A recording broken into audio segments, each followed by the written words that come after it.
एक ऐसा अंतर्राष्ट्रीय ख्याति प्राप्त मानव जो गुरु प्रेरणा से पिछले 20 वर्षों से वानप्रस्थ जीवन जीते हुए 24 घंटे मानवता की सेवा में संलग्न है। एक ऐसा मानव जो अभी राष्ट्रीय, अंतर्राष्ट्रीय टीवी चैनलों पर 7,500 एपिसोड के माध्यम से सनातन सत्य, आत्मविज्ञान एवं पुनरुत्थान, व्यवहार एवं निश्चय जगत के जीवनोपयोगी विषयों पर हृदय स्पर्शी प्रवचन कर चुका है। उस मानव का नाम है महात्मा उपासक प्रोफेसर डॉक्टर सोहन राज तातेड़। प्रोफेसर तातेड़ द्वारा योग, दर्शन, शिक्षा विषयों पर रचित पीएचडी स्तर के 250 शोध ग्रंथ भारत के 100 प्रतिष्ठित विश्वविद्यालयों में शोधार्थी पढ़ रहे हैं तथा वे सभी शोध ग्रंथ वहां की सेंट्रल लाइब्रेरियों में उपलब्ध हैं। महात्मा सोहन राज ने अभी तक हजारों स्कूलों, कॉलेजों, विश्वविद्यालयों एवं संस्थाओं में सेमिनार, वर्कशॉप, कैंप लगाकर लाखों विद्यार्थियों को योग, दर्शन, शिक्षा का प्रशिक्षण देकर उन्हें सुसंस्कारित किया। डॉक्टर तातेड़ ने भारतीय संस्कृति उत्थान के 4,000 से अधिक समसामयिक विषयों पर आर्टिकल लिखकर ऑनलाइन जर्नल, पत्रिकाओं, वेबसाइट्स पर प्रकाशित किया, जिसका उपयोग लाखों पाठक कर रहे हैं। उपासक तातेड़ के 5,000 से अधिक आज का सुविचार, आज का शुभ संदेश, आज का मंगल भावना योग आदि चिंतन websites, Twitter, blogger, Facebook, YouTube माध्यमों से लाखों लोग अपना जीवन निर्माण कर रहे हैं। मानवता के मसीहा ऐसे महामानव महात्मा सोहन राज तातेड़ के प्रोफाइल को अभी तक विश्व के 20 लाख दर्शक यूट्यूब पर, 12 लाख गूगल पर एवं लाखों दर्शक फेसबुक, ब्लॉगर, ट्विटर और इंस्टाग्राम पर देख चुके हैं।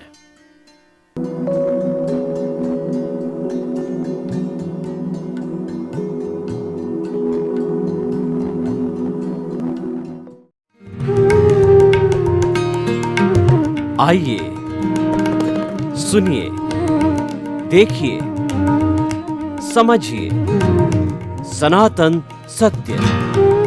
जैसी दृष्टि वैसी सृष्टि, दृष्टि विज्ञान, कुदरत, कुदरती रचना एवं कुदरत के कानून से शाश्वत सुख की प्राप्ति।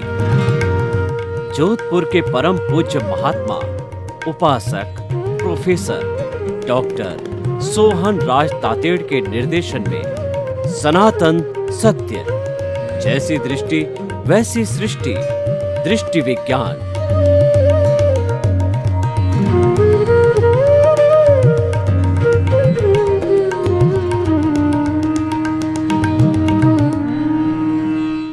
आत्मविज्ञान में आपका हार्दिक स्वागत है, अभिनंदन है, सत्कार है। आत्मविज्ञान एक ऐसा कार्यक्रम हमने प्रारंभ किया है जो कि आपको एक अच्छा इंसान बनाएगा, आपके जीवन को सार्थक बनाएगा।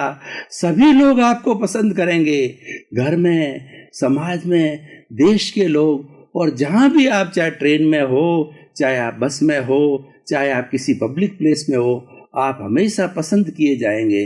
जब भी आप किसी से वार्तालाप करोगे तो आप बड़े संयमी रूप से वार्तालाप करोगे, आप बड़े संभाव से वार्तालाप करोगे, क्योंकि हमारे आत्मविज्ञान कार्यक्रम के अंदर जो आत्मा है, इसके जो भीतर है, इसके जो केंद्र में वो आत्मा रख करके और ये कार्यक्रम बनाया गया है। और जब सर्वगुण संपन्न आत्मा हमारे केंद्र में होती है तो निश्चित तौर से हमारा कार्यक्रम बहुत ही सुंदर होगा। तो हम प्रतिदिन नए नए एपिसोड के माध्यम से जो है इस आत्मविज्ञान को आपके भीतर पुष्ट करते हैं। तो आज हमारा विषय जो है वो बहुत ही सुंदर विषय है, जगे जबी सवेरा। देखिए कितनी सुंदर बात है कि मनुष्य सो रहा है और सोकर के वो जग गया और कई वर्षों तक वह जो है बार बार सोता रहा और उठता रहा, यानी उसने जीवन के बारे में कुछ नहीं सोचा। 30 साल निकल गए, 20 साल निकल गए, 40 साल निकल गए, और वो तो सिर्फ जो एक मैकेनिकल लाइफ बिताता है कि सुबह उठ गए और नाश्ता कर लिया और चाय पी ली और फिर काम धंधा कर लिया, फिर भोजन कर लिया, फिर रेस्ट कर लिया, और फिर जो इस तरीके से शाम को टीवी देख लिया और सो गए। एक मैकेनिकल लाइफ जो है वह जीता है। और कभी उसके मन में विचार आता है कि अरे मैंने जीवन के 30 साल निकाल दिए, 40 साल निकाल दिए, आखिर मेरे जीवन का अर्थ क्या है, इस जीवन में मैं क्यों आया हूं। ये प्रश्न उसको कसोटने लगते हैं भीतर कि तुम्हारे जीवन का लक्ष्य क्या है, लक्ष्य बताओ।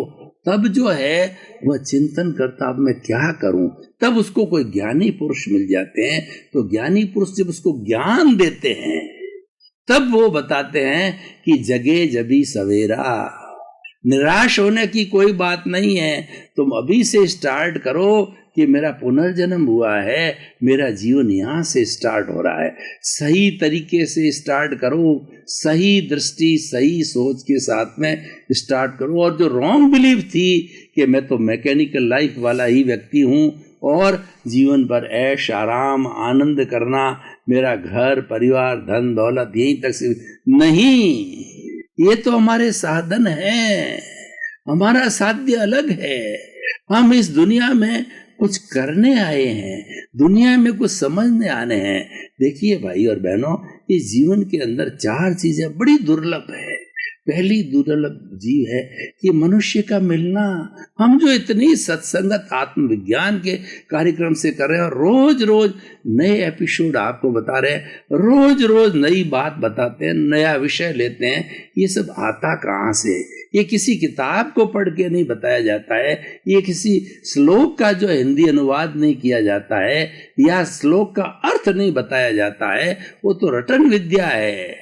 लेकिन हम आपको अनुभव वाणी बताते हैं, जैसे कि गोभी के पत्ते में पत्ता, पत्ते में पत्ता, पत्ते में पत्ता होता है। तो हमारे जो भीतर जो हमारा सेंटर पॉइंट है वो आत्मा है, भीतर विराजमान शुद्ध आत्मा है। जबकि मैंने उनके गुण बताए कि वो तो अनंत ज्ञान वाला है, वो अनंत दर्शन वाला है, वो अनंत शक्ति वाला है, वो अनंत सुख का धाम है। और मैं तो ज्ञाता हूँ, मैं तो दृष्टा हूँ, मैं तो जानने वाला हूँ, मैं तो देखने वाला हूँ, मैं करता हूँ। ये ज्ञान देता और भेद विज्ञान चीरा फाड़ा, जो ज्ञानी पुरुष होता है वो चीरा फाड़ा करते हैं कि लो ये आत्मा अलग, ये शरीर अलग, दोनों पड़ोसी हो, एक साथ जी रहे हो, लेकिन दोनों अलग अलग है। दोनों को अलग अलग मानना है तो सुखी रहोगे। ये जो जड़ है वो सब तरह की क्रिया करता है, पूर्व जन्म के कर्म जो साथ में लेके आता है उसका भुगतान करता है। इसके माता होते हैं, पिता होते हैं, बेटा होता है, बेटी होता है, धन होता है, दौलत होता है, लेकिन आप इससे अलग हो। आप तो जो है आनंद वाले हो, सच्चिदानंद हो। और शिवो हम, शिवो हम, मैं तो शिव हूँ, मैं तो सहजानंदी हूँ। आपकी भावना अलग है। तो जगे जबी सवेरा हमारा विषय है कि ये भी जब सवेरा कब आता है, जब पुण्योदय होता है। दोनों ही बातें हैं। व्यक्ति के भीतर के अंदर कोई तमन्ना जगनी चाहिए, भीतर के अंदर जो है कुछ इच्छा जागृत होनी चाहिए। Where there is a will there is a way. आदमी के भीतर जब इच्छा जागृत होती है तो सब कुछ आ जाता है। चरे वेती चलते रहो, अपने आप मंजिल मिलेगी। हम चलते रहे, कारवां बनता रहा। कारवां कैसे बनता है कि हमें कदम आगे बढ़ाना पड़ेगा, मरे बिना स्वर्ग नहीं मिलेगा। आपको अगर गंतव्य में जाना है, आपको लक्ष्य की प्राप्ति करना है, तो आपको कदम आगे बढ़ाना पड़ेगा। और आपका मिशन सही है तो सैकड़ों लाखों कदम आपके एक साथ हो जाएंगे। महात्मा गांधी का मिशन सही था, वो सर्वोदय में विश्वास करते थे, वो अहिंसा में विश्वास करते थे। वो अहिंसा के माध्यम से बिना खून खराबा किए, जन धन की हानि किए, वो देश से हमारे अंग्रेजों को खदेड़ना चाहते थे, क्योंकि 200 वर्ष तक वो व्यापार करने आए थे। लेकिन हमारे अंदर डिवाइड एंड रूल की पॉलिसी डाल करके 200 वर्ष तक उन्होंने राज किया। बिजनेस करने आए थे, अपने प्रोडक्ट बेचने आए थे, व्यापारी के रूप में आए थे, लेकिन यहाँ के शासक बन गए, हमारे बॉस बन गए, हमारे राजा बन गए और हमारी बहुत इंसल्ट की, हमारी सभ्यता को खराब किया और हमें जो है वो हर तरीके से, धार्मिक दृष्टि से, राजनीतिक दृष्टि से, सामाजिक दृष्टि से हमारा बहुत बिगाड़ किया। देखिए ये चैप्टर दूसरा है, पर मैं ये कह रहा था कि मिशन सही होना चाहिए। जगह जबी सवेरा के अंदर आपका लक्ष्य सही होना चाहिए। अगर लक्ष्य सही नहीं है तो फिर भटक जाओगे। व्यक्ति देखिए, अगर हमारे को यहाँ जोधपुर से जो है वो दिल्ली की ट्रेन के अंदर दिल्ली जाना है तो हमको मंडोर एक्सप्रेस या दिल्ली जाने वाली ट्रेन में बैठना पड़ेगा, और हमने भूल से जो है वो बॉम्बे जाने वाली ट्रेन को, बांद्रा को पकड़ लिया या बॉम्बे जाने वाली दादर वाली ट्रेन को पकड़ लिया, तो हम दिल्ली जाने के बनिस्बत बॉम्बे चले जाएंगे। ये रॉन्ग बिलीफ है। इसको सबसे पहले समाप्त करना चाहिए कि what is the right thing. सनातन सत्य क्या है, कुदरत का कानून क्या है, अल्टीमेट ट्रुथ क्या है, इसको एक बार समझने के बाद में आप सर्वधर्म संभाव कीजिए, सबकी बात सुनिए, अच्छी अच्छी बात है जीवन में उतारिए, वो सब एक से दूसरे को सपोर्ट। अल्टीमेट ट्रुथ सबका एक सा होता है, क्योंकि जितनी सारी नदियां जो निकलती अलग अलग पहाड़ों से, अलग अलग झरनों से, वो जाकर के एक समुद्र के अंदर गिरती है। हिंदुस्तान की सारी नदियां या तो हिंद महासागर में या अरब सागर में या बंगाल की खाड़ी में, जो भी नज़दीक होगा उसमें जाकर के गिरेगी। तो ये हिंद महासागर, अरब सागर और जो है वो जो है ये इनके लक्ष्य हो गए, इनके जो अल्टीमेट ट्रुथ हो गए, उसमें जाकर के मिलती है। तो इस तरीके से हमारा कंसेप्शन क्लियर हो जाना चाहिए। कंसेप्शन क्लियर करने के लिए ही हमने आत्मविज्ञान कार्यक्रम प्रारंभ किया है। सही दृष्टि, सही सोच दी है और इसके माध्यम से रॉन्ग बिलीफ समाप्त होकर राइट बिलीफ आती है। तो उठे जबी सवेरा, जगे जबी सवेरा। हमारे स्वामी विवेकानंद ने भी यही कहा है कि उत्तिष्ठति, जागृत उत्तिष्ठति, यानी चलो और उठ जाओ, जागृत होता हो, चलते रहो चलते रहो चलते रहो। हम भी वही बात कहते हैं कि आप जागृत हो जाओ, आप मूर्छा में मत रहो, आप आसक्ति में मत रहो। आज मनुष्य जीवन का सार निकालो। मनुष्य जीवन का सार ये है कि स्वयं की पहचान करो, मैं कौन हूँ ये पहचान करो। मैं शुद्ध आत्मा हूँ, इसका समाधान है। मैं शरीर में रहता हूँ, शरीर अलग है, मैं अलग हूँ, ये भेद विज्ञान है, ये आत्मविज्ञान है और ये जो है हमारा वीतराग विज्ञान है। तो भाई और बहनों, कितनी सुंदर बात है कि हम जो है वो उठते हैं जभी सवेरा है। उठो जभी सवेरा, जगो जभी सवेरा।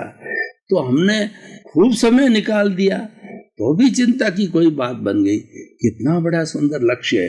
ये लक्ष्य क्या देता है? ये लक्ष्य हमारी सारी निराशा को हटा देता है। मन में जब भी जिज्ञासा जागृत हो गई कि नहीं, मुझे उत्थान करना है, मुझे आगे बढ़ना है, तो हम आगे से आगे बढ़ते रहते हैं। मैं भगवान महावीर स्वामी का आपको उदाहरण देना चाहता हूँ। तीर्थंकर थे।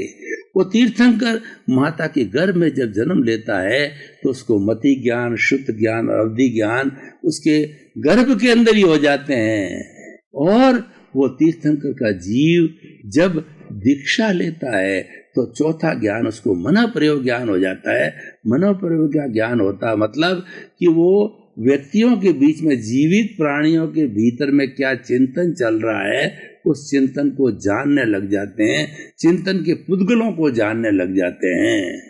और उसके बाद के अंदर जब उनको केवल ज्ञान होता है, एब्सोल्यूट ट्रुथ होता है, तो एब्सोल्यूट ट्रुथ होने के बाद में वो इस पूरे जगत के सब जीवों की, चाहे जड़ हो चाहे चेतन हो, हर एक की हर अवस्था को, भूत भविष्य वर्तमान को जानने लग जाते हैं। उनको हम सर्वज्ञ कहते हैं, उनको हम वीतराग कहते हैं, उनको हम भगवान कहते हैं। और वही भगवान जो है आयुष्य कर्म को संपन्न करके उसी जन्म के अंदर सिद्ध, बुद्ध और मुक्त बनते हैं। तो मैं क्या कहना चाह रहा हूँ कि भगवान ने जब दीक्षा ली तो उन्होंने देखा कि मेरा आयुष्य केवल 12.5 वर्ष का है और मेरे जो कर्म है उसकी कैलकुलेशन करूं, उसके परमाणुओं को देखूं, जो मेरे से पूर्व में जो 23 तीर्थंकर हुए हैं उससे भी मेरे कर्मों का पलड़ा भारी है।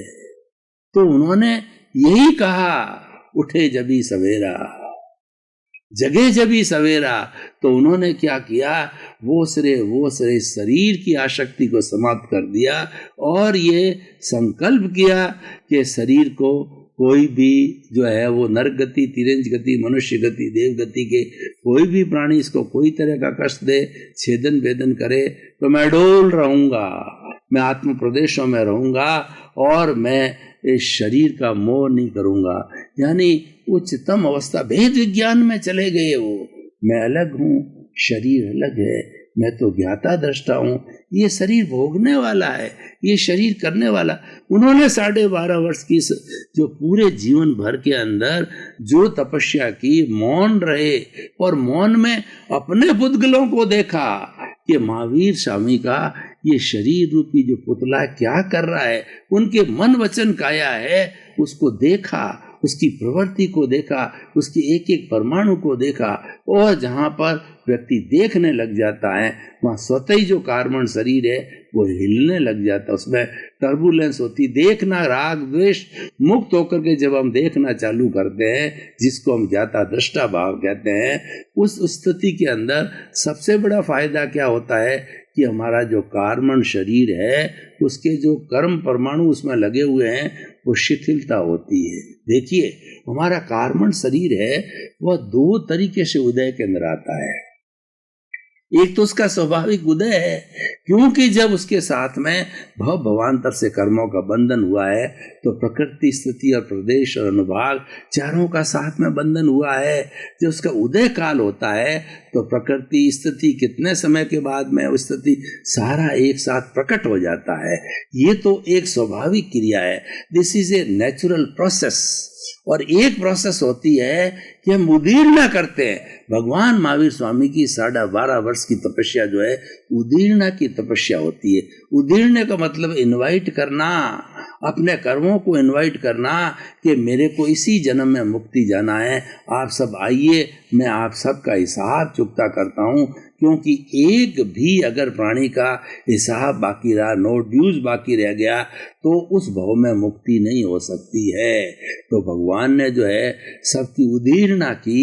उदीर्णा से क्या होता है कि वो ज्ञाता दृष्टा भाव में रहे, 24 आवर्स ज्ञाता दृष्टा भाव। मैं तो शुद्ध आत्मा हूँ, मैं तो ज्ञाता हूँ, मैं तो दृष्टा हूँ, मैं तो अनंत ज्ञान वाला हूँ, मैं अनंत दर्शन वाला हूँ, अनंत शक्ति वाला हूँ, अनंत सुख का धाम हूँ और मैं अकर्ता हूँ।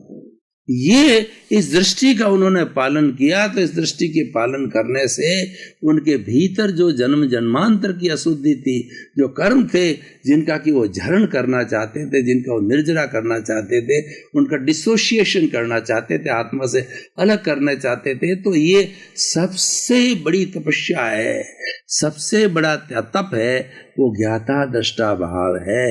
और दूसरा सबसे बड़ा जो है वह हमारी साधना क्या है कि प्राप्त मन वचन का ऐसे जगत के किसी भी जीव को किंचित मात्र भी दुख ना हो, दुख ना हो। ये मेरे भीतर विराजमान शुद्ध आत्मा भगवान मुझे ऐसी शक्ति दो, जागृति दो। मतलब प्रत्याख्यान जो हम कहते हैं, सामायिक आलोचना, प्रतिक्रमण, प्रत्याख्यान का अर्थ ये होता है कि हम फिर से जो है किसी को कष्ट न दें, इसका संकल्प करो कि प्राणी मात्र को कष्ट न दो। इसके 12 भेद अलग अलग किए गए हमारे तप के, और वो भी अच्छे हैं। लेकिन जो सुपर तपस्या करना चाहता है, जैसे कि भगवान महावीर स्वामी ने की, कि वो कर्मों को शीघ्र खपाना चाहता है, उसी तरीके से हमारे ग्रस्त लोगों के अंदर जिनको कि सम्यक दर्शन मिल गया है, किसी को ज्ञानी पुरुष से उसको ज्ञान मिल गया है, और वो चाहता है कि 5 आज्ञा में रह करके मैं इस ज्ञान को हर वक्त अप्लाई करूं।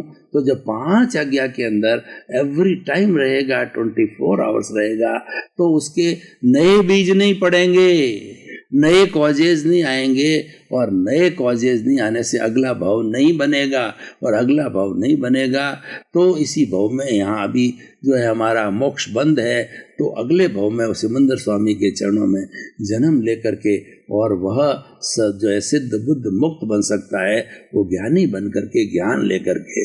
तो भाई और बहनों, हम उठे जब ही सवेरा, इसलिए आप निराश मत होइए। हम आपको बताना चाहते हैं, आप तो आज से ही जो आत्मविज्ञान के सत्संग चालू कर दो। प्रतिदिन आत्मविज्ञान के एपिसोड इन बातों से ही आते हैं कि आप तय करो मैं कौन हूँ, और उसके साथ साथ के अंदर 5 आज्ञा में हर वक्त रहो, अपनी प्रज्ञा को जागृत करो। और राग द्वेष सबसे बड़ी बात है, एक ही सूत्र है कि आप राग द्वेष की स्थिति को पास मत फटकने दो। जो ही राग द्वेष आ जाता है तो आप उससे सेपरेट हो जाओ, उससे अलग हो जाओ, क्योंकि राग द्वेष ही आपको पहुंचाने वाला। और वैसे ज्ञानी पुरुष हमारी सारी व्यवस्था कर देते हैं। जिनके जो है बहुत बड़ा पुण्योदय होता है उनको ज्ञानी मिलते हैं, और ज्ञानी पुरुष की विशेषता होती है कि वो भेद विज्ञान कर देते हैं। वो हमारे जो कषाय की थैली है उसको भस्मीभूत कर देते हैं, और सिर्फ हमारे जो पूर्व जन्म जन्मांतर के कर्म हैं वो हमारे जो है बर्फ की सीला की तरह पिघलते रहते हैं। क्योंकि भुगतान तो करना ही पड़ेगा कि हमारे जो है वो ये जो हमारा वर्तमान जो व्यवहार जगत चल रहा है, व्यवहार शुद्धि बिना निश्चय शुद्धि नहीं है। चाहे आपका कितना ही बड़ा लक्ष्य बन गया है और आप कितने ही जो है ज्ञाता दृष्टा भाव में रहते हो, आप अकर्ता भाव में रहते हो, आप 5 आज्ञा में रहते हो, तो उससे तो क्या है कि आपका जो नया भव नहीं बनेगा। लेकिन जो आप करके आए हो उसका निश्चित तौर पे भुगतान करना पड़ेगा। वो भुगतान प्रतिक्रमण के द्वारा होगा, आलोचना के द्वारा होगा, प्रत्याख्यान के द्वारा होगा। और इन सब चीज़ों को देखने के लिए हमें सामायिक दी भगवान ने, कि सामायिक अर्थ तो समता भाव, हर वक्त समता भाव बनाए रखो। क्योंकि कोई व्यक्ति हमको अगर दुख देता है तो हमारा पूर्वकृत कर्म का फल है। उसकी दुनिया के 84 जिस दुनिया के अंदर कोई भी ऐसा पावरफुल प्राणी नहीं है जो हमको दुख दे सके, और कोई भी ऐसा पावरफुल प्राणी नहीं है जो कि हमको सुख दे सके। केवल हमारे कर्म ही देते हैं। कर्म जब उदय में आते हैं तब अपना प्रभाव दिखाते हैं और सुख दुख की हमको अनुभूति होती है। अगर हमारा पापोदय है तो हमें दुख ही दुख मिलेगा, और अगर हमारा पुण्योदय है तो सुख ही सुख मिलेगा। और कितनी उसकी स्थिति है, जीवन भर उस स्थिति है तो जीवन भर सुख मिलेगा, जीवन भर दुख की स्थिति है तो दुख मिलेगा, लेकिन अंत उसका जरूर होगा।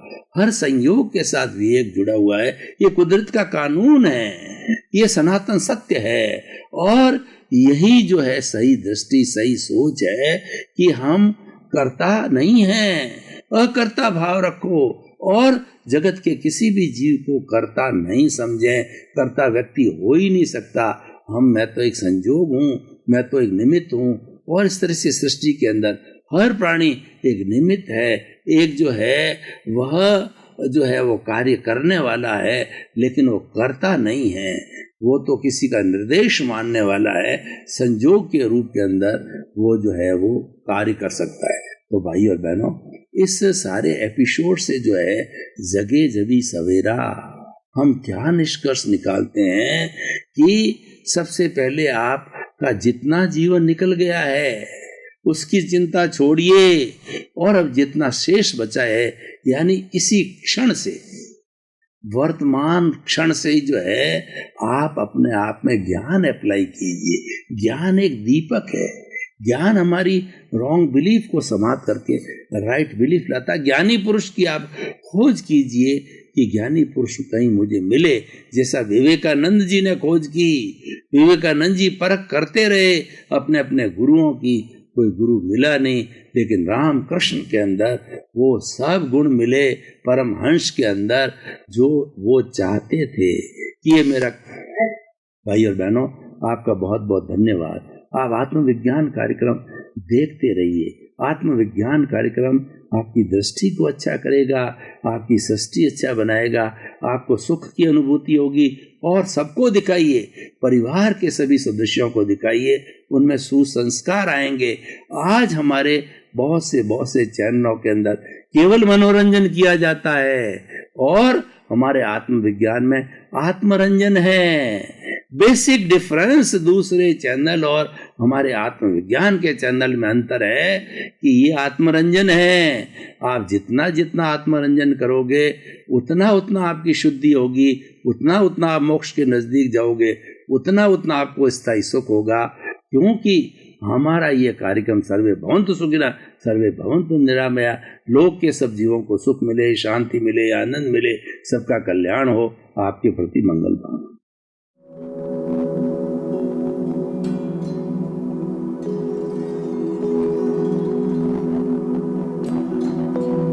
एक ऐसा अंतर्राष्ट्रीय ख्याति प्राप्त मानव जो गुरु प्रेरणा से पिछले 20 वर्षों से वानप्रस्थ जीवन जीते हुए 24 घंटे मानवता की सेवा में संलग्न है। एक ऐसा मानव जो अभी राष्ट्रीय, अंतर्राष्ट्रीय टीवी चैनलों पर 7,500 एपिसोड के माध्यम से सनातन सत्य, आत्मविज्ञान एवं पुनरुत्थान व्यवहार एवं निश्चय जगत के जीवनोपयोगी विषयों पर हृदय स्पर्शी प्रवचन कर चुका है। उस मानव का नाम है महात्मा उपासक प्रोफेसर डॉक्टर सोहन राज तातेड़। प्रोफेसर तातेड़ द्वारा योग, दर्शन, शिक्षा विषयों पर रचित पीएचडी स्तर के 250 शोध ग्रंथ भारत के 100 प्रतिष्ठित विश्वविद्यालयों में शोधार्थी पढ़ रहे हैं तथा वे सभी शोध ग्रंथ वहां की सेंट्रल लाइब्रेरियों में उपलब्ध हैं। महात्मा सोहन राज ने अभी तक हजारों स्कूलों, कॉलेजों, विश्वविद्यालयों एवं संस्थाओं में सेमिनार, वर्कशॉप, कैंप लगाकर लाखों विद्यार्थियों को योग, दर्शन, शिक्षा का प्रशिक्षण देकर उन्हें सुसंस्कारित किया। डॉक्टर तातेड़ ने भारतीय संस्कृति उत्थान के 4000 से अधिक समसामयिक विषयों पर आर्टिकल लिखकर ऑनलाइन जर्नल, पत्रिकाओं, वेबसाइट्स पर प्रकाशित किया, जिसका उपयोग लाखों पाठक कर रहे हैं। उपासक तातेड़ के 5000 से अधिक आज का सुविचार, आज का शुभ संदेश, आज का मंगल भावना योग आदि चिंतन websites, Twitter, blogger, Facebook, YouTube माध्यमों से लाखों लोग अपना जीवन निर्माण कर रहे हैं। मानवता के मसीहा ऐसे महामानव महात्मा सोहन राज तातेड़ के प्रोफाइल को अभी तक विश्व के 20 लाख दर्शक यूट्यूब पर, 12 लाख गूगल पर एवं लाखों दर्शक फेसबुक, ब्लॉगर, ट्विटर और इंस्टाग्राम पर देख चुके हैं।